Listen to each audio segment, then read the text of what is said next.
Yo, what is going on, ladies and gentlemen? Today I am bringing you a stamina Dragonknight PvP build for the Gold Road chapter. This build will also work in the next update, so keep that in mind. This build is very strong, especially if you have the proper traits, which I do not. And yeah, it's not that expensive. Right now you can get some of the pieces for free, essentially for free, if you play PvP, right? So let's jump into the build.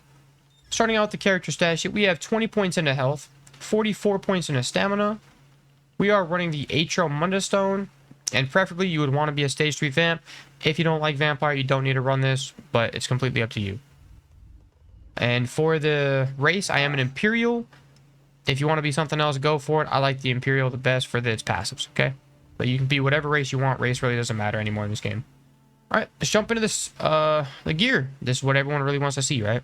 So we are running the Hyssap set. This is an old set, but it is extremely good and extremely strong. After being hit by a disabling effect, immobilization, or snare, you get a nice little chunky heal every 1 second for 5 seconds. So it's just extra healing on top of all of your heals that you do have, making you pretty tanky. Next, we are running a Vatran Maul. If you have Perfected, you would want this. Go with Nirnhoned on the Maul. I just don't want to transmute it because I don't really care. So I have Sharpened, but you do not want the Sharpened, all right? You want this Nirnhoned 100% of the time, and I'll get into that why later. But go with Sharpened, and then run Escapist Poisons on this if you have them. Next, we are running Heavy. Bloodspawn on the head, and then you want to run Medium Shoulders if you have it, all right?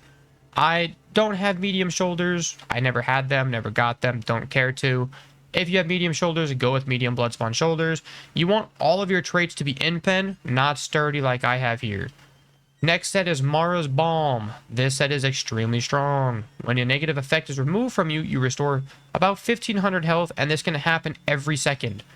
And then when you take damage and have more than 6 negative effects, you restore more health per negative effect. So when you're fighting a Zerg, you have insane healing. All right, you're extremely tanky with this build. And then for the jewelry, we have infused with all weapon and spell damage with stamina recovery. Okay, if you want to run mag recovery here, you 100% can, but you do not have to. We are not running a mythic or a trainee due to us running the Vatran and not a back bar front bar setup. Okay, so keep that in mind. But you are extremely tanky with this build. Next, for the skills, on the front bar, or on the sword and board bar, we have the Healing Soul with the heal. We are running the class Mastery on this because it gives you extremely tankiness up to...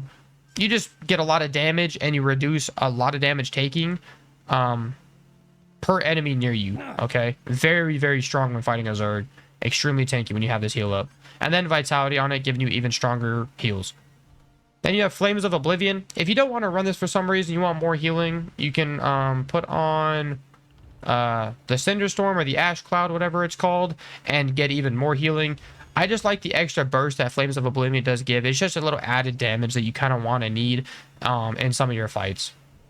Next, you have Fragmented Shield. Most DKs don't ever run this anymore, but it's still extremely strong. You get major mending, increasing your healing down by 16% for 8 seconds. This combined with this and Vitality, you have stupid healing, okay? You're extremely tanky with both of these up. And then you have Volatile Armor. Go with Hardened Armor for the shield.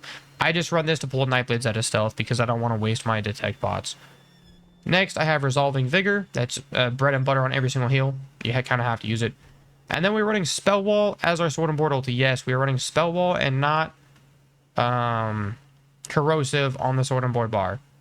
The reason for that, on your 2H bar, we are running Corrosive as your main ultimate, which is why you want a Nirnhoned Maul. As I stated earlier, you want Nirnhoned. Next, you have Noxious Breath for Fracture, Dizzy Swing as your spammable, Forward Momentum to get out of snares, and you also get your major sorcery buff from it. Executioner for obvious reasons, it's very strong. And then Deep Breath. This will give you a lot of stuff, all right? One, it gives you damage on enemies, a lot of it. You get off balance if you interrupt people, allowing you just to heavy attack, execute people. And then you also get healing from using this skill. So you have another heal with this skill in an AoE setting, aka towers, or when you're fighting Zergs, you also have another heal with this, extremely strong, okay? This will pretty much keep you at full health 100% of the time if used properly. All right. Now we're going to get into the CP. I don't know why I went into there. All right. We have Focus Mending. Increasing your single target heal is very strong if you're playing solo, which everything on this build is healing you single target. So everything is buffed with Focus Mending.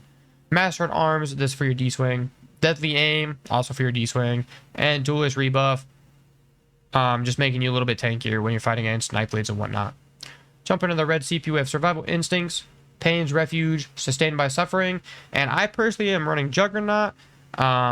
If you don't want to run this, you can actually run, I think it's Relentlessness. This is extremely strong on this build. If you want to run this instead of Juggernaut, you can 100% do that as well. I wouldn't run Celerity. A lot of people run that for the movement speed. On this build, you're not really going to be running around with super speed because of all the heavy armor, right? So either Relentlessness or Juggernaut as your last one. But for the main three, Sustained by Suffering, Pain's Refuge, and Survival Instincts as usual, okay? So keep that in mind. That is actually it for the build. If you have any questions, definitely leave it in the comments below. And yeah, I will have Nozo in the description. He is the actual creator of this build, so go check out his Twitch if you want. And yeah, that's it for the build. Hopefully you guys did enjoy, and I'll catch you guys later. Peace.